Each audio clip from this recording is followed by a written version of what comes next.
IPL 2026-এর জন্য KKR player পরিবর্তন করছে এবং নতুন মরশুমের জন্য বিভিন্ন প্লেয়ারকে আনছি, সেটা ঠিকই। কিন্তু কেকেআর এর যে মূল গন্ডগোল সেটা হলো কেকেআর এর ম্যানেজমেন্ট এবং হেড কোচ ও মেন্টর।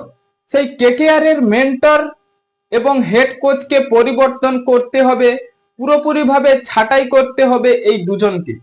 কারণ এই 2025 সালে আইপিএল এ মরশুম যে খেলা হয়েছে, তাদের যে কম্বিনেশন এবং প্লেয়ারদের কথা বলার, তাদের আমরা দেখিনি।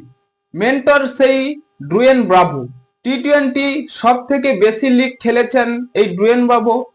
কিন্তু কলকাতার মেন্টর হয়ে আসার পর তিনি কি করছেন, কেকেআর এর সঙ্গে সব প্লেয়ারদের হেসে কথা বলছেন এবং যেখানে ম্যাচ হেরে যাচ্ছে সেখানে তিনি কোনো অ্যাগ্রেসিভ ভাবে কথা বলে কেকেআরদের ভয় দেখিয়ে ক্রিকেটারদের একটু খেলানো উচিত হবে কিনা তিনি হেসে মজা করে পুরো দলটাকে শেষ করে দিলেন।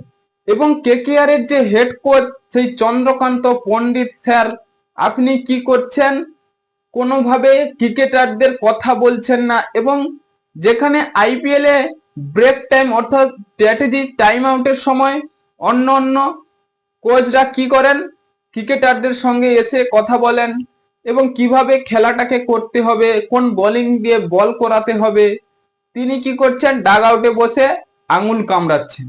তাহলে কেকেআর যদি এরকম হেড কোচ রাখে, তাহলে ভাই সত্যি গত মরশুম কেন জন্মেও কোনোভাবে কাপ পাবে না কেকেআর।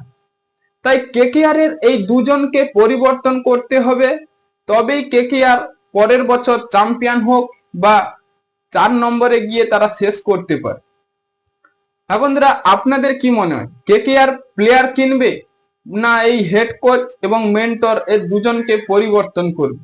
আপনাদের মতামত কমেন্ট বক্সে লিখে জানিয়ে দিন এবং চ্যানেলটি সাবস্ক্রাইব করে আমাদের পাশেই থাকুন।